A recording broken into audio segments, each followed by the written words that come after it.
цаанаа та бүхэнд шинэ оны мэндийг хүргэе. Шинэ оныхоо анхны дугаараар уулзч байгаадаа баяртай байна.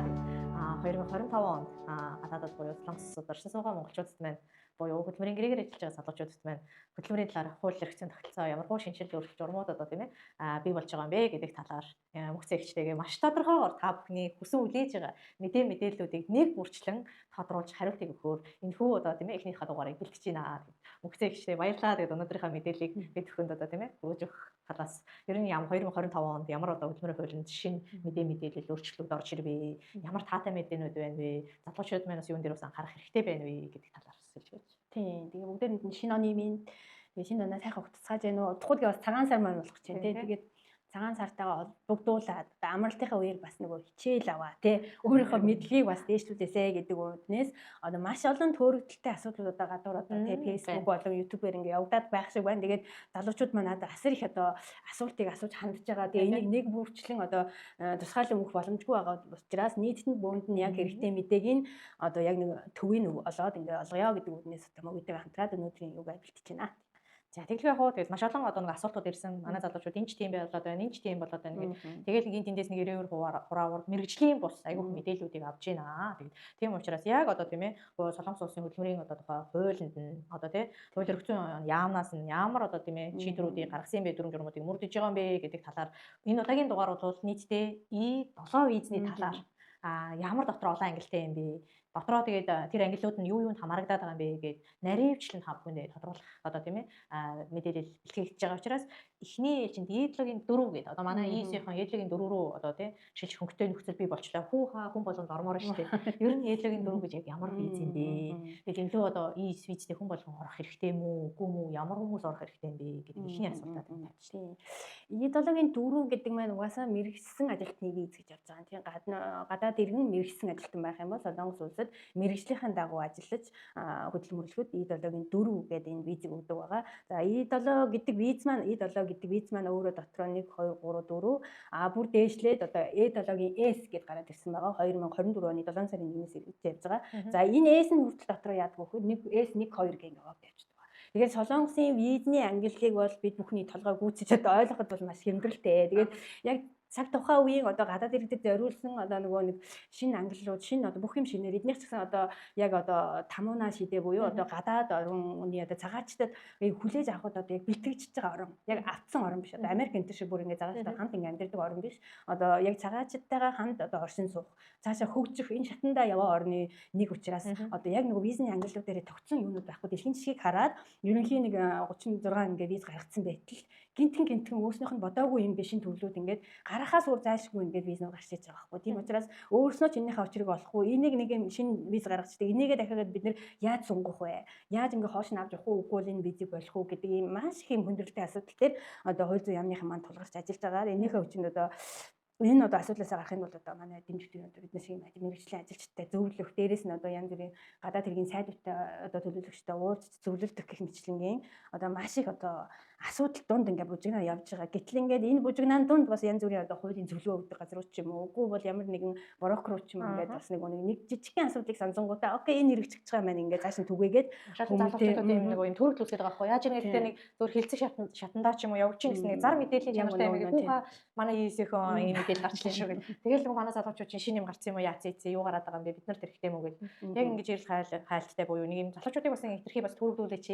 Хэтэрхий бас тийм ээ блог байгаа мэдээллүүдийг одоо тийм ээ сенсац болгож битгий сошиал тавьж гэдэг зүйлийг бас нэг анхааруулаад хэлчихсэн гэд хэлчмээр байна бүр. Энэ нөгөө сенсацлах нь аргагүй. Яг тэгэхээр нөгөө нэг энэ айгүй том зах зээл дээр гадаад нөгөө хүмүүс зориулсан визний зөвлөгөө өгдөг ч юм уу ямар нэгэн хууль зүйн зөвлөгөө өгөөд тэрүүгээрээ одоо нэг ашиг орлого олдог юм газрууд айгүй олон болцсон болохоор энэ дандаа айгүй хөрсөлтөнтэй байгаа байхгүй. Тийм учраас нэг нь санджуулбал өөрөө ч ойлгоогүй ингээл цацаал ерөөсөө ингэж гадаад иргэдэг айгүй хохироож байгаа. Энэ тал дээр одоо манай дэмжигчдийн хэмжлэнгийн төвүүд маань айгүй нөгөө өргөдөө өмөрч одоо маш их тэмцдэг байгаа. Тэгээ энэ үднээсээ өнөөдөр бас энэ төөрөглөөс та бүхнийг бас гаргахын тулд яг зөв замаар зөв яваа зөв визэндээ хүрээ зөв сайхан амьдраасай гэдэг үднээс энэ мэдээлэл өгч байгаа юм шүү гэж хэлмээр байна те.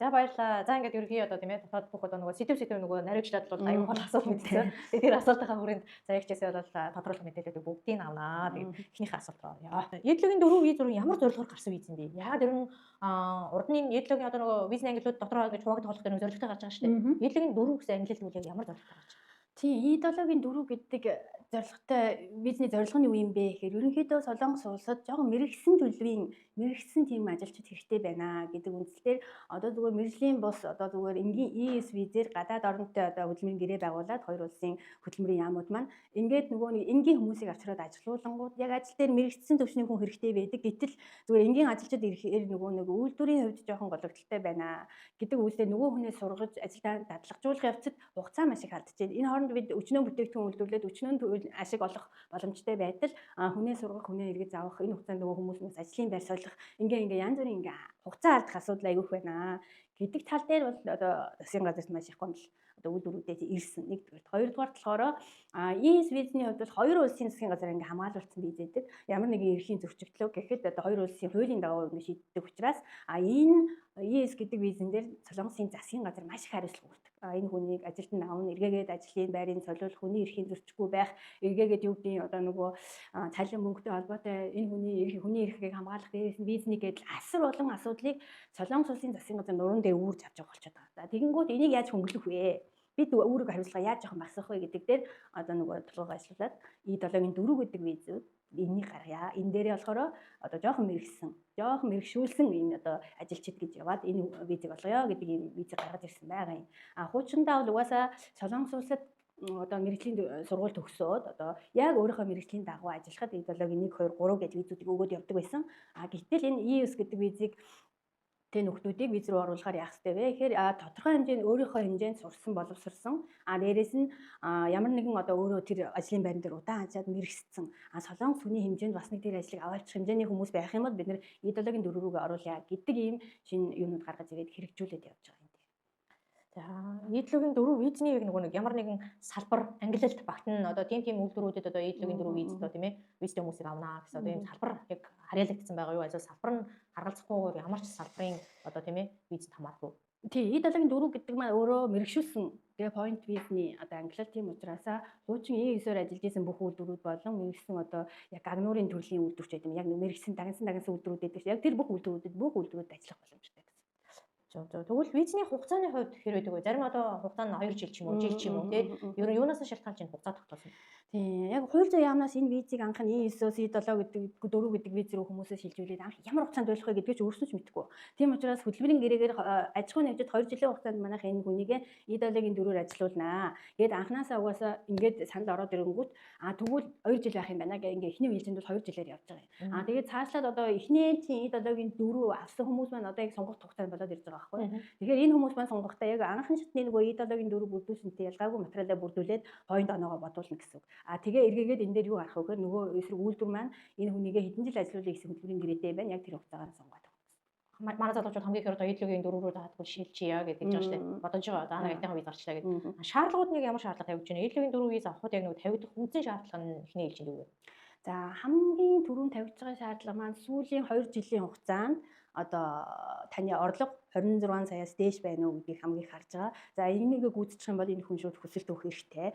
За тэгэнгүүт хоёрдугаарх нь болохоор юу ороод ирж ийн гэхлээрээ за энэ хүн сүүлийн 4 жилийн Солонгос улсад оршин суусан байна уу гэдгийг харна гэсэн. Сүүлийн 10 жилийн турш тасралтгүй 4 жил оршин суусан байна уу гэдгийг хардаг байхгүй. Тэгэнгүүт энийгээ манайхан бодохдоо би ийсээр байж байгаа өмнө нь оюутан байж байгаа ингээ гараа ороод ингээд яг тийм. Тэгэнгүүт яг өөрөө бодоод үзэх сүүлийн 10 жилийн хугацаанд би Солонгос улсад тасралтгүй 4 жил оршин суусан байна уу тэр хугацаагаа бодох хэрэгтэй гэсэн. За тэгэнгүүт дараагийн шаардлага нь юу байдаг вэ гэхээр энэ зэрэг нөгөө хүн чинь юутай юуны орлогын хувьд боломж юм байна. За тэгэнгүүт 4 жилийн хугацааг нь одоо гүйцэхгүй байна, гүйцсэн ч хүмүүс байна тийм үү. Гүйцсэн хүмүүс нь бол окей өгчөж болж байна. За гүйцэхгүй хүмүүсийн тулд нэг боломж байгаа нь юу вэ гэхээр одоо шинэ ES визээр анх удаа Солонгост орж ирээд ажиллаж байгаа хүн байх юм бол энэ хүн одоо 3 жил болсон. 1 жил дутуу байна. Би өгчмөр байна. Яхаа үйлдвэр нас ирүүнийг дийдлээр шилжүүлчих гэдэг. Ингийн бол тухайн орон нутгийн засаг захиргааны нэгж мужаас нь одоо засаг даргын тодорхойлолт авч болно гэсэн үг. Засаг даргын тодорхойлолтоор манай мужид байдаг энэ үйлдвэрт ажилладаг энэ гадаад ажилтан бат гэдэг юм орж ирдэг юм. Энэ хүнийг манай мужаас идеологийн дөрөв санал болгож байна гэдэг санал орж ирэх юм бол энэ 3 жилдээ ч гэсэн энэ хүн өгөх боломжтой гэсэн үг байхгүй юу? Тэгэхээр зэрэг энэ боломжуудыг бас ашиглаад 1 жил дутуу байгаа ч гэсэн өгөх боломжтой гэсэн үг. Зөв. Энэ дээр одоо нэг манай залуучууд насны цаар бий юу гэдэг жааш та. Ийсүүд бол анх хэрэгтэй бодоод бас насны цаар тогтоодог тийм үү? Тэгэхэд идеологийн 4 дээр насны цаар гэж бий юу? Насны хязгаар бол байхгүй. Ягаад гэх юм бол анх насны хязгаараа даваад ийсээр ороод ирсэн Солонгос улсад ажиллаж байгаа иргэдийг идеологийн 4 рүү авч байгаа учраас энд бол насны хязгаар байхгүй. Гэхдээ насаараа оноо авч байгаа. За жоохон нас ахиалах төсмөл оноо чинь ингээл нэгээр буураад тань гэсэн үг байхгүй. Тэгэхээр манайхан бүгд мэдж байгаа баг ихэнх асууж байгаа би дүүж гарцсан нэг хүн өнөөтэй яах вэ за их чиг ярьдаг байхгүй. Тэгэхээр тийм. Насны залуу байгаа дээрээ хамаагүй байлаа бас хөрхөн онооны хувьд болоо тийм ээ 20 оноо 10 оноо 5 оноо гэж явж байгаа шүү дээ. Сараа шалтгаалаад. Тэгээд бас ингээд насны хувьд бол нөгөө тоо цаагаагүй ч гэсэн доторх нөгөө шалгуур юу бойд дээр оноо алдаж байгаа тийм доош. За дараагийн хувьд боловсролын болон мэргэжлийн ур чадварын шаардлагууд ямар шаардлагууд вэ? Тийм. Тэгээ нөгөө угаасаа идэлгийн дөрөв чинь мэрэгсэн ажилтан, мэрэгшүүлсэн ажилтны виз учраас энэ хүн мэрэгчлээ дээшлүүлэхийн тулд ES визээр ингээл хэлт сурахгүй, юу сурахгүй үйлдвэр дээр нэг ингээл ажиллаад авир үйлдвэр гэргээл яваад байсан байна уу? Үгүй бол ямар нэгэн юм сурахын тулд ямар нэгэн одоо гагнуурын дамжаач байд юм уу? Жигээ цааны нөгөө сэрэт ачигч машины дамжаанд суусан ч байд юм уу? Тэрүүгээр сертификат авсан ч байд юм уу? Үгүй сөрөжин буюу сургалтын суусан гэсэн бичиг авдаг ч байд юм уу? Ингээд өөрөө ирэмэлцлийн харж байгаа гэсэн үг байхгүй. Заавал тэр нөгөө сертификат бичлэгийн ачаал дээр болно ш. Энэ хүн өөрийгөө боловсруулахын тулд Солонгос улсад бас сурч мэдсэн байна гэдэг дээр оноо өгдөг. Тэгээд бас нөгөө Солонгос улсад ихтэй сургууль төгссөн байх юм бол бас оноо чинь маш бакалаврын зэрэгтэй байна уу? Одоо магистрийн зэрэгтэй байна уу гэдгээрээ оноонууд нь бас нэмэгдээ явдаг байгаа. Тэгэхээр энэ улс яаж юм хэрэг энэ хүн өөрийгөө мэргэжүүлэхийн тулд одоо нөгөө ямар юу яасан байна хичээнж чадамж гаргасан байна гэдгийг хараад оноо өгч гэсэн. Бичиг баримтын хувьд өрн бичиг баримтын өрн хаанаас хэрхэн зөв бэлтгэх вэ? Манай залуучууд одоо нөгөө зарим нь бол бичиг баримтаа хуваараа бэлдэж байгаа тохиолдолд за хэл устай хуваараа бэлдэж байна. За ихэнхдээ бол манайхан бичиг баримтаа бүрдүүлж чадах байна гэд тий бусад одоо дэмжих төвүүд рүү болон одоо хууль зүйн одоо тий үйлчлэгээ үзүүлж байгаа брокерийн компаниуд руу ч юм уу хандаад байна. Ерөөг хаанаас нь эхлэх ёстой юм бэ? За бичиг баримтын хувьд бол нэг асар хүндрэлтэй юм бол байхгүй. Яг бол танд байгаа юмнуудыг л одоо байгаа нь байх хэвээр энэ зайлшгүй энэ хүнд хувийн өөрийгөө авч гадаад улсад авч явахд хэрэгтэй гэсэн материалуудыг л шаарддаг. Хамгийн түрүүнд одоо юу гэдэг өөрийнх нь гадаад паспорт хугацаанд усаг байх хэвээр. За тэгээд цэнхэр үнэмлэх нь байх хэвээр. Үйлдвэрийн E7-гийн 4 өөр энэ хүнийг одоо E7-гийн 4 гэж виз олголоо гэхэд шинэ үйлдвэр маань E7-гийн 4 ямар нөхцөлөөр энэ хүнтэй ажиллах юм хөдөлмөрийн гэрээ байх хэвээр. Энэ дээрээ E7-гийн 4-т зориулсан гэрээ заавал хийх хэвээр гэсэн. Тэгэхээр зэрэг E7-гийн 4 маань угаасаа мэрэгсэн ажилтны виз учраас орлого өндөр байх хэвээр. Заавалчгүй орлого өндөр байж хуучин ES гэдэг визээсээ өндөр орлоготой харагдчихэж одоо нэг мэрэгсэн ажилтны виз гэж харагддаг байхгүй. Тийм учраас цалингаа жоохон өндөр тохирох хэрэгтэй. Өндөр тохирж үйлдвэрийн гэрээн дээр гар үсгэж байна. За тэгээд үйлдвэрээс нөгөө нэг өөрийнх нь одоо бас юу гэдэг солонгос хэлний хичээл зураад одоо нөгөө савитома буюу одоо нийгмийн нэгдсэн үйлдвэрийн оноотой, топхийн оноотой, за тэгээд янз бүрийн сургалтын цусан гэрчлэгээ одоо төгссөн бичгнүүд байх юм бол тэднийг бүгдийг хавсаргаад ингээд биччихсэн гэсэн. Тэгээд солонгосын одоо нөгөө яг амьдарч аймаг хотынхоо одоо Сэмүсо буюу одоо татврын албан дээр очиод би одоо энэ одоо жишээ нь 2025 онд E7-гийн 4 гэдэг виз өгөх гэж байгаа бол 2022, 23, 24 оныхоо аль дараалан 26 саяас дээш өндөр гарсан 2 оныхоо юг авчин гэсэн. Орлогын тодорхойлолтоо аваад тэрийг бэлтчихнэ. За ингээд ерөнхийдөө бол өөрөө өсч шалтгааллах юм бэлэн болж байна. Дараагийн шатнд юу байх вэ гэхээр компани зүгээс. За компани манай энэ ажилтан одоо E7-гийн 4 гэдэг виз олгооч гэсэн хүсэл гаргана. Дээрээс нь компани одоо бүх бичиг баримтууд байдаг учраас энийг бол яг одоо нөгөө нэг чавсууцээ буюу бүрдүүлэх материалын жагсаалтаа л юу яач компанид өгчхөд компани өөрийнхөө яг хариуцах хэрэгтэй мэдгийг аваад өгчдөг байгаа. Тийм учраас E7-гийн 4-т орё гэж бодож байгаа ES визтэй залуучууд байх юм бол аль болох үйлдвэрийнхаа хүмүүстэй маш сайхан одоо харьцаатай тий. Эргээгээд нэг би E7-гийн 4 орох гэсэн юм ахэр окей юм чи бүрдүүлээд үгүй. Зарим захирлууд бүрээсээ манай энэ өстө солонгос хэлгүй би энийг яаж E7-гийн 4 өгөх бүр хөдлөөд ороод ирдэг байхгүй. Бүр энэ аюун ажиллаа сайн хийдэг. Даа чи хэл байхгүй яах хэвээр энэ хүмүүс тусламаар энэ. Их жишээ нь одоо нэг үйлдвэртэйгээ хамт ажиллаж байгаа хүмүүстэйгээ хийсэн харьцаатай чадахгүй бол тусламж хүсдэг вэ. Тийм байх юм бол хин энэ солонгос хүмүүс хүн тусалтай аюу дуртай шүү дээ. Тийм учраас бас та бүхэн туслаад өгнө. Тэр компани бүрдүүлэх материал дээр бол өөрөө төлөвлөлтөд шаардлагагүй л. Зөв. За тэгвэл ажилтан бие хүсчлээ заяа. Одоо ингээд E7-гийн 4 одоо ингээд болмоор байна. За ингээд шинжилсэн нөхцөлөөр өрөн визний ангиллыг солио. Ингээд бие хүсээд байдаг. Тухайн одоо манай залуучуудад ирж байгаа нэг асуулт юу байгаа вэ гэхээр E7-гийн 4 визийг мэдээж ажил олгогч буюу захирал хамгийн түрүүн одоо зөвшөөрснөөр бид нар материалаа бүрдүүлж эхлэв шүү дээ. Тэгэнгүүт тухайн одоо нөгөө зарим үйлдвэрүүд бол чамайг ажлын одоо E7-гийн 4 визний ангил руу шилжүүлэх боломжгүй гэдэг хариултуудыг бас зарим одоо нөгөө үйлдвэрүүдийн захирлуудад хэлж байгаа учраас дээр нь яг одоо нэг үйлдвэрт хэдэн ажилтнтай одоо тийм ээ ажилтны тооноосоо шалтгаалаад басан квот багш байна да. Тэр квотыг манай залуучууд одоо нөгөө яг ингээд одоо сайн мэдгүй тэрэн дээр тэдэн ажилтан байх юм бол тэдэн эрэхтэй гэсэн манай эрхэн дууссан гэж би E7-гийн 4 рүү төрүүлж болохгүй. Шилхэд нэг үйлдвэрт ажиллаж байгаа манай ES визээр ажиллаж байгаа 10 залуу бая гэж бодъё л доо. 10 E7-гийн 4 рүү орох хүсэлтэй байгаад байна. Энэ тохиолдолд одоо байгууллагын зүгээс, компани зүгээс, ажил олгогчийн зүгээс яг тэгж орох боломжтой юу? Ер нь үйлдвэрийн зүгээс хэдэн орон тоон дээр хэдэн E7-гийн 4 байх ёстой гэсэн одоо тийм ээ квот тогтоосон байдаг. Тий. E7-гийн 4 маань угаасаа компани өөрөө одоо нөгөө юу гэдэг манайх мэрэгсэн ажилтан хэрэгтэй байна гэдэг хүсэлтүүдийг улсад тавьсны үндсэн дээр бүтээн байгуулагдсан виз учраас хамгийн нэгдүгээр компани энэ хүнийг Eid-Login 4 рүү орохыг зөвшөөрч байгаа хэрэгтэй захирлууд үйлдвэрээс. За тэгэнгүүт за зөвшөөрчлөө. Зөвшөөрөхгүй бас хүмүүс байна. Яагаад зөвшөөрөхгүй байна? Би Eid-Login амаар ингээд ингэдэг. Тэр бол угаасаа үйлдвэрийн дотоод журам.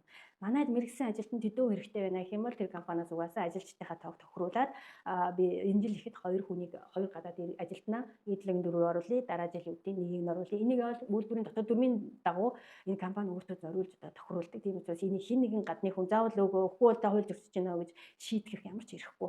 Тэгэхээр энийг бол компани дотоод дүрмийн дагуу одоо танай үйлдвэрээс зохион байгуулах ажиллаа. Тэгээ нөгөө нийт нөгөө ковотын талаараас асууж байгаа шүү дээ. Ковотын хувьд болохоор зэрэг яг нөгөө зөвшөөрсөн юу нь болохоор Солонгос нийт одоо танай ажилчдын 30% нь солонгос хүн байх хэрэгтэй гэдэг заалт байдаг байхгүй. Одоо жишээ нь 100 хүн ажиллаж ивэл 100 хүний 30% нь солонгос хүн байх хэрэгтэй, үлдсэн гадаад хүн байх хэрэгтэй гэдэг тийм заалт гэдэг. Тэгэхээр зэрэг хуучин бол нэг жилдээ 2 ажилтан одоо юугаар Eid-Login 4-өөр авах хэрэгтэй гэж заасан байсныг одоо нөгөө өнгөрсөн жилээс яасан гэхээр нийт 35 мянган Eid-Login 4 гэсэн визтэй хүнийг одоо эзэнт хүсэлт аваад тэр хүмүүстээ өгөө гэсэн одоо хууль зүйн яамны бодлогоор явж исэн боловч 35 мянган тоогоо гүйцэж чадаагүй. Тийм учраас жоохон хүн юу нэг нөхцлүүдийг хөнгөлөөд үйлдвэрүүдээс ирсэн саналуудыг бол ихэнх нь авч байгаа боловч нийт одоо үйлдвэрийн ажилчдын 30% нь бол солонгос хүн байх хэрэгтэй гэдэг заалтаа бол бариад байгаа. За гэхдээ нэг хөнгөлт байгаа тэр нь яа гэхээр хүн ам байхдаа хөдөө орон нутаг байгаа тийм үү. За хүн ам байхдаа хөдөө орон нутагт байгаа үйлдвэр байх юм бол нийт ажилчдын 50% нь солонгос хүн байх юм бол одоо хөнгөлтөө нөхцлөөр бас Eid-Login 4 авах хүнийхэн тоон нэмж өгнө гэсэн тийм заалт бас байт тийм. Тэгэхээр та бол хүн ам байхдаа хөдөө орон нутагт ажиллаж байгаа үйлдвэр байх юм бол танд бас нэлийн хөнгөлтөө нөхцөл олдно гэсэн байна. Окей. Бас нөгөө одоо манай хамт нэг тийм штэ. Сөүл рүү конги дууруулаад одоо дэлгүүр дууруулаад одоо тийм яваараа нэгээд байдаг. Тэр нь бас эсрэгээр ингээд нөгөө визний ангилал солиход сул талтай болоод хөдөө орнуудад амьдарч байгаа залуучуудыг одоо тийм ээ визний ангилал солиход нь хамаагүй лөө бас тийм аслагдсан хөдөө орнуудад одоо тийм ээ ажилгүйдийн одоо нөхцөл дээр сум нэмрээ оруулж ийн гэж хаад байна тийм. Окей. Тэгэхээр манайхан хөдөө орнуудад ажиллаж байгаа залуучуудад маш том визний ангилал тийм ээ солих том боломж байгаа байна. За энэ дээр яг нөгөө одоо энэ жилийн 2024 оны сүүлээр гарсан шинжилсэн одоо тийм ээ Eid-Login 4 визний ангилал дээр нэг аятайхан нөхцөл гаргацсан. Яагаад нөгөө 35 мянган хүнтэй хүрэхгүй байгаа тийм манайхан нэг хэлний асуудал байгаа даа. Хүн бол хуулинд сольжмоор орчмоор тийм. Тэгээ гол нь ордны үеэс их тэр хэлний шалгуур гэсэн тийм. Одоо бол хэлний шалгуурыг окей одоо арай нөгөө нэг юм уян хатан зөвлөрүүлсэн байдлаар эхлээ материалаа бүрдүүлчихээ. Тэгээ 2 жилийн хугацаанд хэлний шаардлага тавьчлаа. Энэ хэлний шаардлагыг ерөн яагаад энэ 2 жилийн хугацаанд тавьсан бэ? Энэ хугацаанд ерөн ямар шалгуурыг тавиад 2 жил рүү болгоч. Одоо манайхан ч гол зорилго нь юу байгаа шүү дээ. Гэрүүлээд байгаа шүү дээ. Eid-Login 4-өөр орлоо. За эхнэр хүүхдээ л татъя гэж хамгийн түрүүн Eid-Login 4 хүсгээд идэг. Эсвэргээрээ яг одоо хүсээд орчлоо. Орсныхоо дараа тэгвэл яг ингээд Eid-Login 4-тэй хүмүүс бүр гэрүүлээ үргэлжлэх юм уу? Энэ дээр хэлний шаардлага энэ хоёрыг яаж зөвшөөрч байна? Энэ дээр болохоор хуучин 2024 оны байдлыг харахаар нөгөө ковод оноо нийт босгоноогоо давчаад байгаа байхгүй нөгөө гадаад иргэд маань босгоноогоо давцсан хэрнээ солонгос хэлний одоо ямар нэгэн шалгалт өгөөд өөрийнхөө солонгос хэлний үе шатлалыг тодорхой бус одоо ямар нэгэн нийгмийн нэгц зүйлд хамраагүй нийгмийн нэгц зүйлийн шалгалт өгөөгүй топгийн оноогүй одоо энэ хүнийг солонгос хэлтэй гэдгийг баримтлах ямар нэгэн бичиг баримтгүй солонгос хэлний мэдлэггүй ийм хүмүүс гэхдээ нөгөө өнгөрсөн оноо болохоор айгүй өндөр байгаад байдаг одоо юу гэдэг түрүүний хэлсэнчлэн 2 жилийн орлого морлогоо ингээд хамтдан бодохоор айгүй өндөр оноотой гараад байдаг. Тэгээ ингээ хэлнийхээ нөхцлөөс болоод Eid-Login 4 гэдэг визэнд нөгөө материал нь өгч чадаагүй хүмүүсийн тоо айгүй өндөр гарсан. За үүнтэй холбоогод окей тэгвэл хэлний мэдлэгийг энэ удаад харж үзье. Хэлний мэдлэг шаардахгүйгээр оноо өндөр хүмүүсийг нь бол юуг нь материалыг авъя. Эргээгээд Eid-Login 4 энэ хүн авсан нөхцөлд 2 жилийн хугацаанд заавалчгүй нийгмийн нэгдсэн хөтөлбөр юм уу топгийн шалгалт өгөөд одоо оноогоо авсан байх хэрэгтэй. 2 дугаар сараас дээш 3 дугаар сараас дээш ингээ оноотой байх хэрэгтэй гэдэг залтчнэр орж ирсэн байгаа. Хилтэй байж хилийнхээ оноог авчаад хэдэн сарын хугацаанд одоо би визээ одоо Eid-Login 4 рүү хүсэл гаргачлаа гэж бодоход хилний шалгалтаа би одоо эхний 6 сарын дотор өглөө. Өгснийхөө дараа гэрүүлээ одоо нөгөө манайхны чинь одоо урах гэдэг шалтгаан. Хэр хугацаанд өөрчлөх вэ? Зарим нь одоо биш материалаа бүрдүүлээд хуучнаар бол 6 сарын дараа одоо гэрүүлээ өрөх ёстой ч юм уу. Тиймэрхүү байсан бол ерөн гэрүүлээ ямар хугацаанд өрөх боломжтой вэ? Тэгээ Eid-Login гэдэг визээ энэ хүн авчлаа. Авчаад нөгөө хэлний мэдлэг шаардахгүйгээр шууд авчлаа шүү дээ. Би бол солонгос хэлний шалгалт малгалт өгж байгаагүй бүх нөгөө орлого өндөр байсан учраас ч юм уу оноо гүйцээд ингээ авчлаа гэж бодъё. Тэнгүүд би шууд эхнэр хүүхдээ ч юм уу гэр бүлийнхээ үнийг урах ямар ч ирэх байхгүй. Ягаад тэгэхээр та Eid-Login 4 гэдэг визний онцлог хамгийн гол солонгос хэлний мэдлэгтэй тэнцээгүй байгаа. Одоо хүртэл. Одоо би Eid-Login 4 визээ аваад зөвхөн үнэлэх маань Eid-Login 4-ээр гацсан байгаа ч гэсэн би яг уу Eid-Login 4-ийн яг голч одоо нөгөө солонгос хэлний мэдлэг маань дутуу байгаа нь бол байнгын юун дээр харагдаа байна гэсэн систем дээр. Тийм учраас би ямар нэгэн хүнийг урих ч юм уу, ямар нэгэн апгрейд хийх ямар ч боломжгүй. Тийм учраас яг энэ виза аваад 2 жилийн дотор би хичээж байгаа солонгос хэлээ сураад солонгос хэлний TOEFL-ийн 2 дугаар снаас дээш, SAVI Tongva-ийн 3 дугаар снаас дээш ингээ оноо авсан нөхцөл би гэр бүлийн хүний урих ирэх үүсэх байхгүй юу. За тэгэнгүүт оноотой анхнаасаа солонгос хэлний өндөр оноотойгоор идеологийн дөрөв авсан хүмүүс байх юм бол виза аваад хэрэгжээд явсны 6 сарын дараанаас гэр бүлээ урих ирэх нь үстэй. Тий. Гэр бүл дотроо одоо тэгээ нөгөө нэг манайхан ямар материал бүрдүүлэх вэ? Би яах вэ гэж айгүйх асуудаг. Ах トゥ гэр бүлийнхаа нөгөө хүмүүсийг аюу сайн бичсэн тийм юу байдаг байхгүй юу? Тэгээ манайхан барыг мэдчихэж байгаа болов. Ер нь одоо шидэд гэр бүлийн өрнө гэдэг тэр гэр бүлд нь яг ямар хүмүүс хамаарагддаг вэ? Тэр манай хүн болох тэр гэр бүлтэй одоо залуучууд бол эхнэр хүүхдээ гэж бодож байгаа. Эхнэр хүүхдгөө одоо ганц бие залуучууд маань ямар хүмүүсээ урих боломжтой вэ? Тий, энэ угаасаа гэр бүл бол гэр бүл. Эхнэр л ордог байхгүй юу? Гэр бүл эхнэр нөхөр. Хүүхд бол нэг аль биесээр ороогүй байдаг. Тэгээ яг нөгөө нэг хүндэтгэх шалтгаан гэдэг үднээс зарим нэг нөхцөлд хүүхдэд нь дагалдан болгох ч юм уу. Хэрвээ солонгос улсад байх үед одоо дөрөв авахт нь гэр бүл нь байж исэн бол дагалдан өгнө. Монголоос үсэхдээ бол зөвхөн эхнэрийн мөн нөхөрт нь нэг буруу дагалдан элчин сайдын ямар дамжуулаад авч ирэх хэрэгтэй байдаг. За тэгвэл яг нөгөө гэр бүлийнх нь хувьд бүх одоо тийм ээ манайхан нөгөө урих хүмүүсээ мэдчихлээ шүү дээ. За одоо тэгвэл мэдүүлэх үйл явц ер нь виз мэдүүлэх үйл явцууд ямар одоо тийм ээ зүйлүүдийг анхаарах хэрэгтэй юм бэ? Идеологийн дөрөв визээр хаана хэрхэн одоо мэдүүлэх боломжтой вэ? Тий, идеологийн дөрвийг одоогоор бол ерөөсөө шууд нөгөө онлайнаар бүртгэж байгаа шүү дээ. Солонгосын нөгөө хууль зүйн яамны Хайкоро гэдэг ингээд сайт руу нэвтрээд оронгууд хамгийн түрүүн идеологийн дөрвийнхэн ингээд юу материалаа бүрдүүлэх юу хамгийн түрүүн гарч ирдэг байхгүй нөгөө 1-р 2-р 3-р тэдэн он төрсэн хүмүүс гэдэг ингээд тэрүүгээрээ одоо нөгөө төрсэн онныхоо югаар тоогоор ялгагдаад 1-р 2-р 3-р хуваагдаад шүүд онлайнаар бүх материалаа өгнө. Энэ онлайнаар материалаа өгөхдөө өөрийнхөө бүрдүүлсэн материал мөн нөгөө компанийнхаа бүрдүүлсэн материалыг хамтд нь одоо нөгөө дагалдах файлаар PDF ч юм уу, GPT ч юм уу файлуудад хуургаад тэгээ нөгөө материалаа өөрөө бүрдүүлнэ гэсэн. Одоо нөгөө ямар нэгэн хуулийн товчроо ч юм уу, ямар нэгэн таньдаг найз нөхдөөрөө ч юм уу ингээ бүртгүүлдэг системүүд байгаад байсан. Одоо нөгөө энийг хууль зүйн яамнаас энэ бол буруу, хүний хувийн мэдээллийг ямар нэгэн хүн айгу дур мэдэн ингэж орж шалгаж байна гэдэг дээр одоо хязгаарлалт авахын тулд яг өөрийн мөн үү биш үү гэдгийг шалгадаг тийм систем бас үүсэж байгаа. Тэгэхээр зэрэг хин нэг нь таны өмнөөс таны юм хийж боломжгүй. Та өөрөө заавал хийх хэрэгтэй. Үгүй бол одоо итгэлтэй одоо манаас дэмжих төвчүүд юм уу те яг энэ дэмжих төвүүдэд ирээд өөрөө хажууд сууж байгаад ингээд шийдэж явах боломжтой болж байгаа. Гэж хэлмээр. Зөв. За тэгвэл ерөн материалаа бариад яваад очлоо. Ерөн мэдүүлгийн хураамжийн хэмжээ төлбөр хэд байдаг вэ? Энэ бол угаасаа өөрөө өгөх учраас ямар ч үн төлбөргүй юм байхгүй. Тэгээ энэ бол яагаад үн төлбөрт хүрээд байна гэхээр нөгөө ямар нэг брокерууд заавалгүй нөгөө нэг хуулийн товчоонууд энэ бол яг нөгөө тусгай хувийн байгууллага учраас ажилчтай цалин олгоно. Үгүй бол өөд нь үйлчлэгийн хөлсөө тэрийг бол авах хэрэгтэй. Энэ бол тогтсон дид гэсэн ханшил байхгүй байх ч ёсгүй. Үйлчлэгийн хөлс өндөрч авах ёсгүй.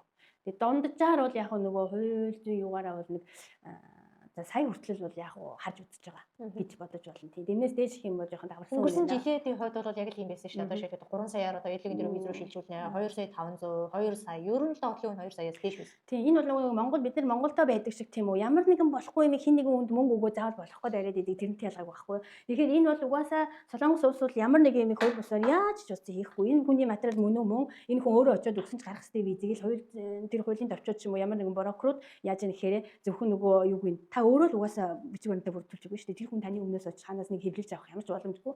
Тэгэхээр зэрэг та өөрөө гүйж байгаа л нэг хүнд ингээд нэг компьютероор юу файл оруулахад л мөнгө төлж байна гэсэн үг байхгүй. Тэгэхээр зэрэг хуулийн давчаануудаас ч гэсэн яг нэг дотоод жумын дагуу ажилчтай танилцуулах болон ямар нэг үйлчлэгийн хөлсөө бол авах нь зөв. Гэхдээ бол нэг давалсан нь бол авах нь буруу шүү гэж хэлмээр. Окей. За манайхаа одоо нөгөө тэд одоо тэнд гэж мөнгөний нөгөө хурдан хийх чинь гол нь яг үг тэр манай залуучууд бүгд ажиллаа хийгээд зогсож юм байдаг.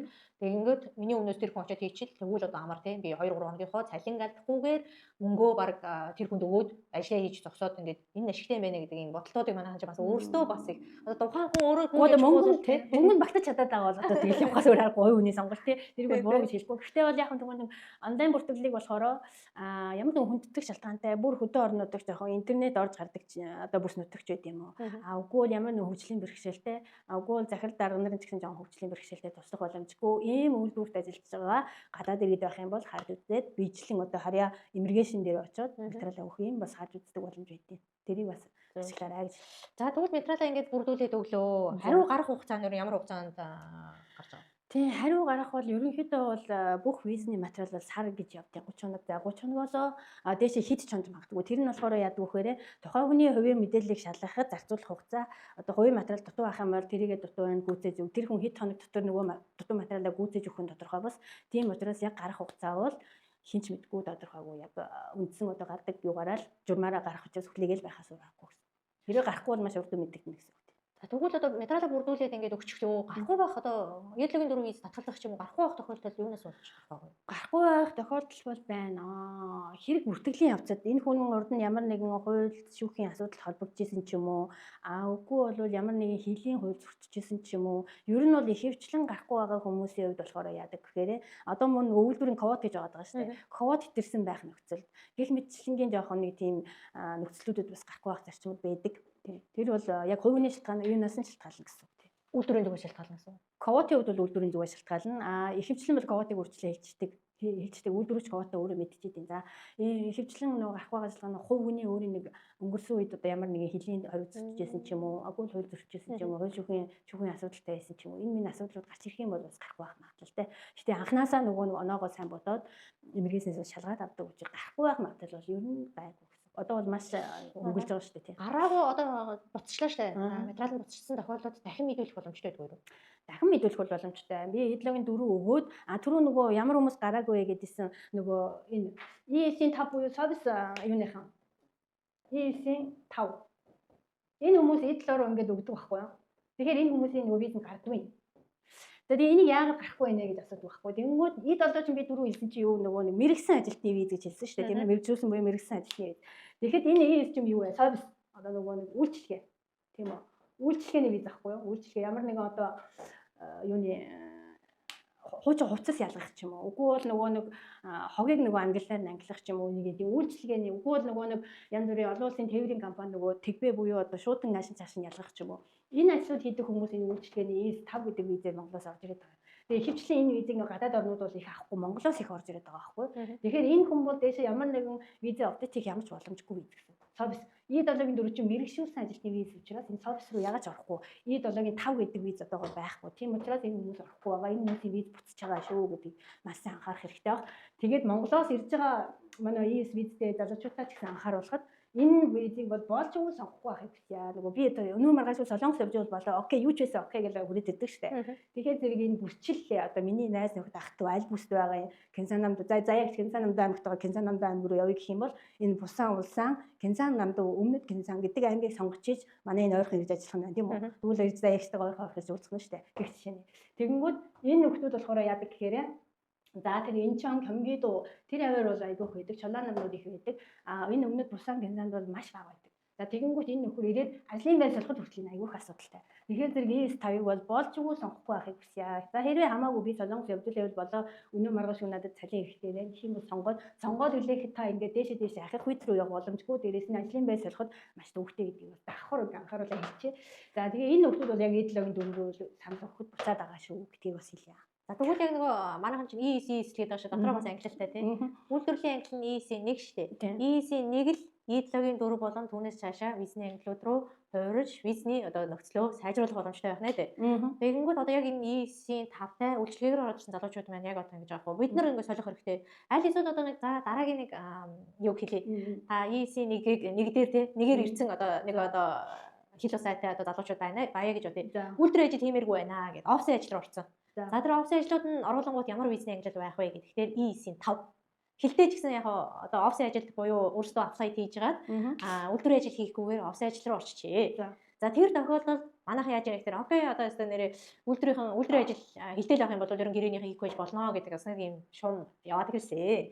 Тэгээд яаж чинэ гэхээр ES-ийн 5 руу орсон. Тэгэнгүүт ES-ийн 5 ч одоо буцаад ирээд E7-гийн 4 болон бусад визний ангиллаар ямар ч хувирах хэрэггүй тухайн компаниасаа гарлаа гэж бодъё. Таашаа аль ангилалт руу хүрэх вэ? За одоо ингээд энэ хүн бол ийшээ эднэр бол ийшээ явж болно гэдэг шүү дээ. Тэгэнгүүт энэ бол болж явахгүй гэдэг юм тийм үү? Энэ бол X, энэ бол O. За тэгэнгүүт энэ одоо түрүүний хэлсэн SOV ES-1 гэдэг ангиллал авангуудаа OVS-ийн нарийн бичгийг явж ийн гэсэн үг тийм үү? Орчуулагч шиг явж ийн гэсэн үг. За тэгэнгүүт энэ нөхөр ES-ийн 5 авсан байгаа юм чинь. X-ийн орчуулагч шиг яваад байна тийм үү? Энэ хүн ажлын байр солио гэхэд эргээгээд офс дээр очих магадлал маш их. Офисын хүнэлээстэй өвдөг сөхөг мөгдөг ч юм уу яа энэ тэгжээж явахгүй мэдгүй. Энэ хүн бол эргээгээд нэг үйлчлэгийн албар руу очих гэсэн байхгүй юу? Угаас англи нэр гараад ирсэн чинь. Уудаа совын хүн биш дээ. Та нөгөө хувцас ялгадаг руу баяраа гэж хэлж явуулах байхгүй юу? Зөв. За Тэгэхээр хүн бол энэ л ингэ солино гэсэн үг яагаад ч байхгүй. Яагаад ч байхгүй тийм. За манайхаа масын анхаараарай. Тэгээд Монголоос бас үзэж байгаа маш олон залуучууд бас байгаа. Үйлчилгээгээр ирдэг. Яагаад үйлчилгээгээр ирээд байгаа юм бэ гэхээр Монголоос яг нөгөө сайндаж ирэх юм бэл. Яагаад тэгээд тэгэхээр нөгөө хэлний оноо хүрхгүй болох тэгээд үйлчилгээний англи арай илүү нөгөө баг одоо нөгөө 80 оноо авах юм бол тэнцэнэ гэдэг юм уу?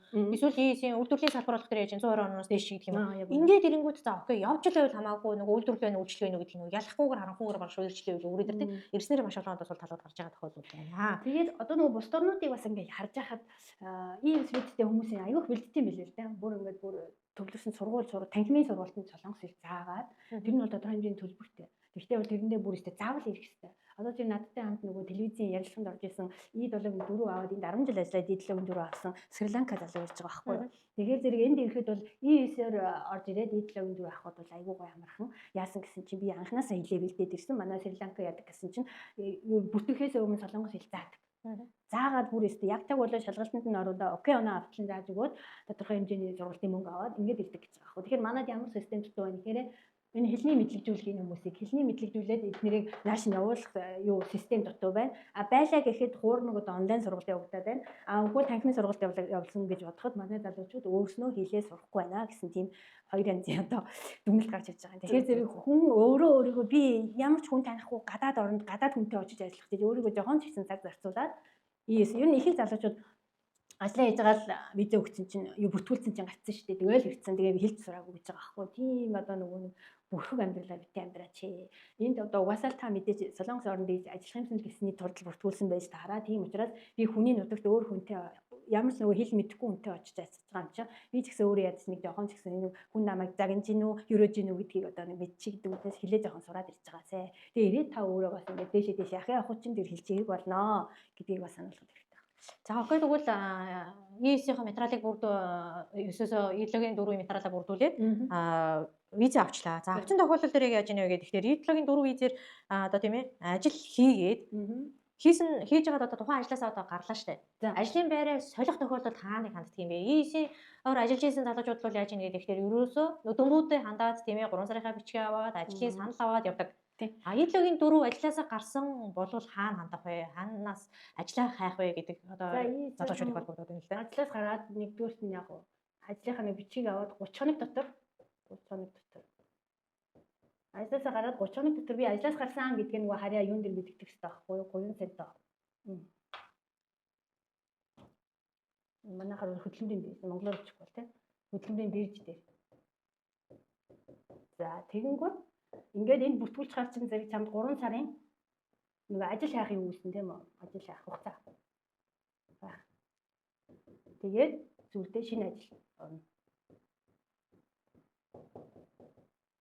За тэгэнгүүт E7 явах уу? Ажлаас гарсан.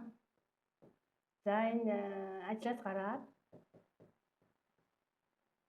гарах.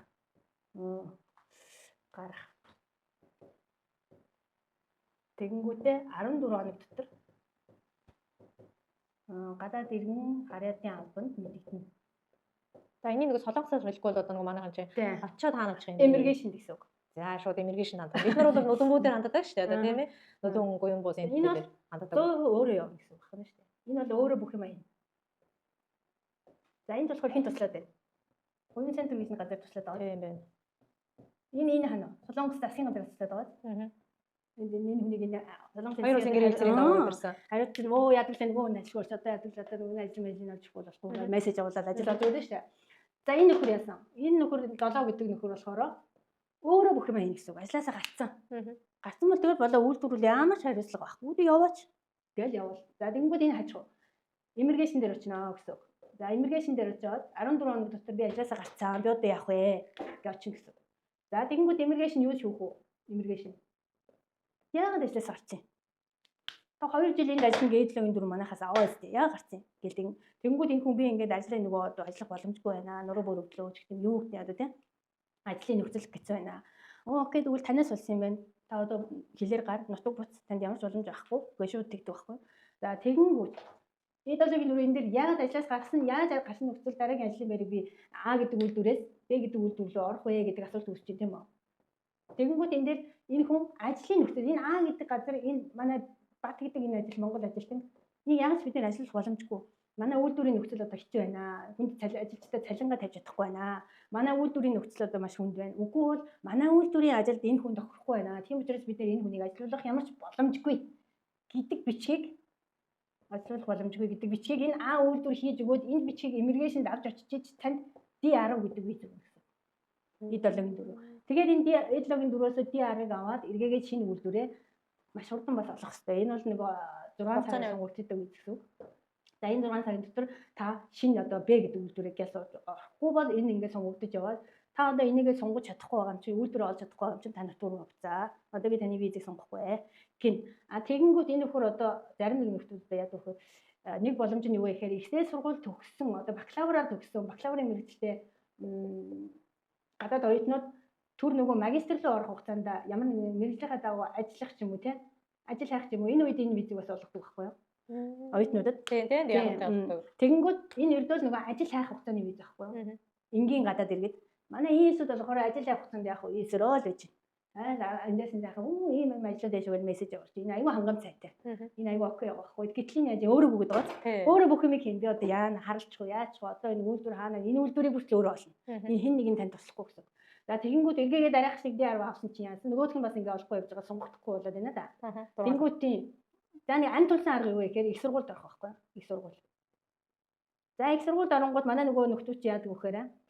Ихэнх хийсүүд 10 жил төгсөөгүй, за их сургууль төгсөөгүй залуучууд аягүй орж ирдэг.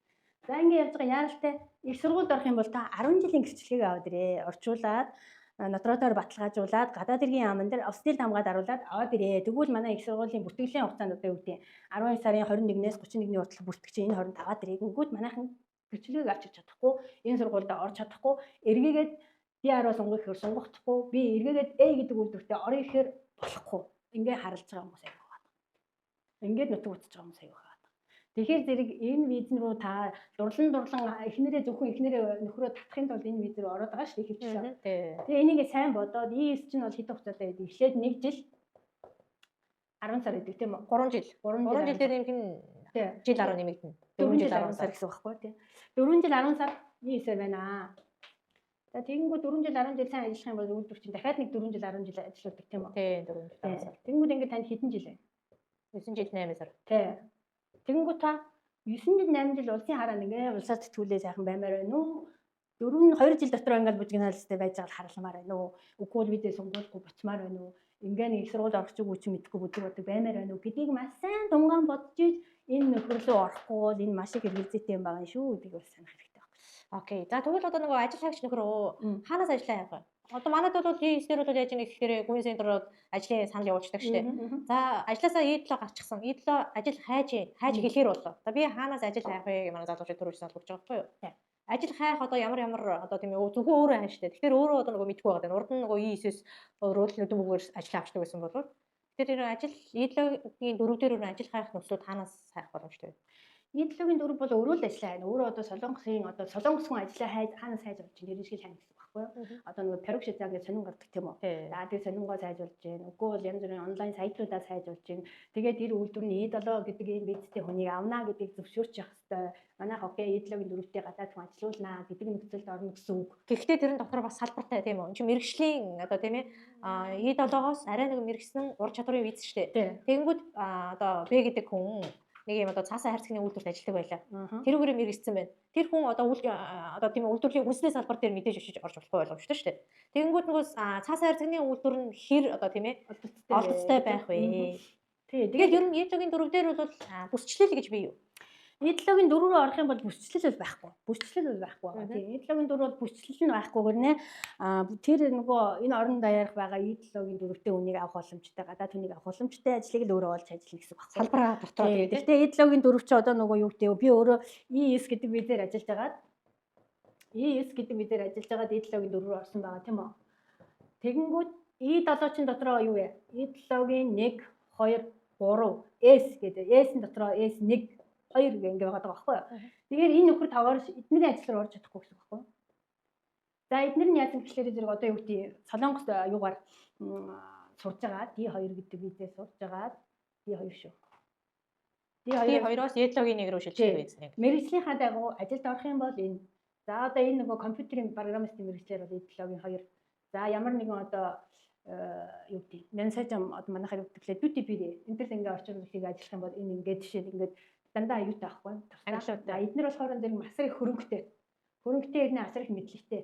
Ийм хүмүүс авах юм бол ийшээ орно. Гэхдээ энэ хүмүүс одоо нөгөө нэг хуучин идеологийн 9 гээд 2004 оны 7 сараас хэрэгжиж явсан чинь энд хэдэн үнийг нөгөө хуульцын зөвлөгөө өгдөг газрууд ингээд нөгөө олон хэдэн үнийг ийш хийсэн чинь эргээгээд нөгөө хүмүүс нь яг энэний шаардлагыг хангахгүй байгаа байхгүй. Тэнгүүд иммиграшнээс нөгөө хүмүүсийн чинь визийг сунгахаа болчихгоо нөгөө хуульцын төвчөөний ясах гэхээр энэ виз байхгүй болсон.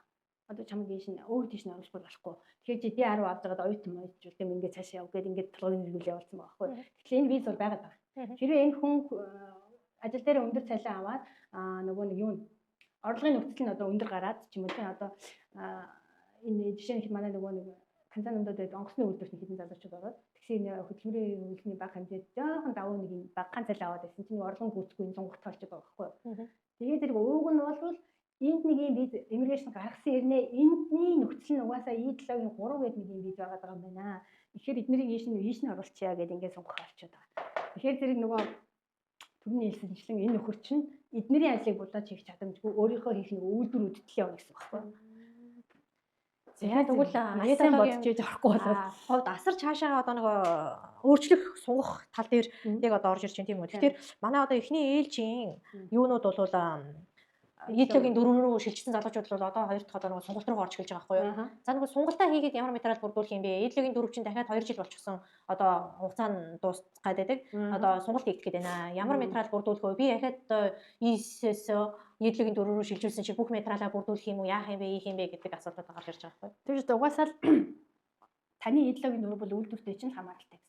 Яг хуучин үйлдвэртэй хуучнаараа ажиллаад байж байгаа бол ерөнхийдөө та энэ үйлдвэрт би 2 жилийн турш ажиллана гэдэг тийм гэрээ хийсний үндсэн дээр чинь иммиграшнээс итгэж танд D7-гийн 4 гэдэг виз өгсөн. Гэтэл манайхан сольчлаа. Окей, дараагийн үйлдвэрийг солигээ гараад алга болоод ингээд ампур.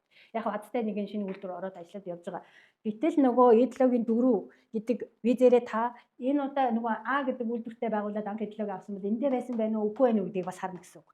Нөгөө онон дээр чинь. За дээрээс нь эргээгээд нөгөө шинэ гэрээ хийгдсэн байна уу? Энэ Аа гэдэг үйлдвэр манай энэ нөхрийг энэ гадаад иргэнийг ажилуулах санал нь байна уу? Алгуу хуучин нөгөө үйлдвэрийн гэрээний нөхцлөөсөө дээрдсэн байна уу? Дордсон байна уу гэдгийг харж байгаа. Бас нөгөө point оноотой виз учраас оноогийн чинь бодоод визийн сонгож өгнө гэсэн. Тэгэхээр хамгийн гол хайцах юм чи юу вэ гэхээр үйлдвэр чинь гэсэн үг байхгүй.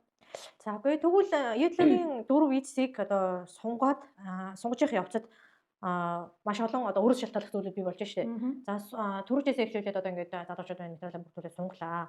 Ер нь Yellow-гийн 4 гэдэг визний ерэн сунгалтанд ямар нэгэн одоо тийм ээ нэмэлтээр одоо 9 бол 4 жил 10 сараа одоо Монгол руу очиж сунгаад ирээ гэж доктортой бол Монгол руу яваад ирдэг. Дахин сунгалтанд бол Монгол явах шаардлага байх. Yellow-гийн 4 бол Монгол явах шаардлага байхгүй. Компанитайгаа зөвшөөрлсөний үндсэн дээр өөрийнхөө одоо нөгөө бусад анх бүрдүүлжсэн материалаа бүрдүүлээд суух боломжтой болж байна тийм үү.